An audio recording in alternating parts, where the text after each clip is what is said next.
भिक्षावृत्ति करने जाते श्री सुदामा जी नहीं मिलते। कोई विशेष उदार होते हैं दिखते हैं, नहीं प्राय बड़ी मुश्किल होती है। जैसे गांव में भी है तो सब उदार ही थोड़ी होते हैं। लौटते घर आते पत्नी पूछती कि कुछ मिला भिक्षा में? नहीं, तुलसी दल ठाकुर जी के चरणों में रखते भोग के रूप में और उसी को प्रसाद रूप में विद्या में चरणामृत किसी से नहीं। एक बार केवल भिक्षा के लिए 5 घर निकलते, कई कई दिन भूखे रहते, लेकिन नान्य आश्रय और ना कोई शिकवा शिकायत प्रभु से भी। बलिहारी एक दिन उनकी पत्नी ने कहा कि हम आप तो सह सकते हैं, बच्चे उनके प्राण निकल जाएंगे भूख से, कुछ तो उपाय करो। उनका हम क्या उपाय करें? हम भगवद आश्रित हैं, ब्रह्म ऋषि के कुल में जन्म हुआ है तो हमारी वृत्ति है 5 घरों से मांग करके, हम उपरोहित कर्म करते नहीं जिससे हम जजमानों के यहाँ जाए। अब तो हमारे श्री कृष्ण बड़ी कृपा है उनकी। ऐसे भगवान भोग का कवल ले ही रहते, रुक गए। भगवान की आंखें भर आई।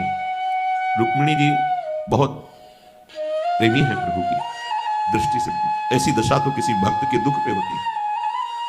हमारे प्रीतम की ये दशा, कोई भक्त संकट में है, कहा प्रभु अब आप छुपाइएगा नहीं, आपके मुख को जो जो करके ही हम जीती हैं, तो हमें आपके हर चेष्टा को पता है। इस समय आप दुख से दुखी हैं किसी भक्त के। उनका सही कहा आपने। मेरा एक प्राण प्रिय मित्र और भक्त है सुदामा, कई दिनों से भोजन नहीं मिला और मैं 56 भोग पाऊं तो मेरे अंदर कवल जा नहीं रहा।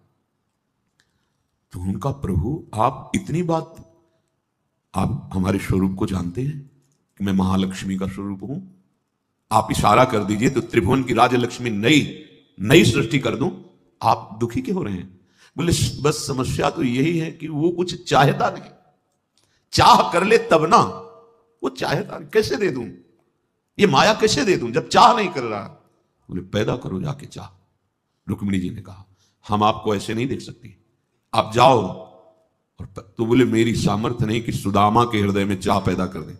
हाँ, अच्छी सलाह दी। उनकी पत्नी की तो चाह पैदा कर सकते हैं, लेकिन सुदामा के भगवान कह रहे मेरी सामर्थ्य और नहीं है। नरसिंह भगवान 5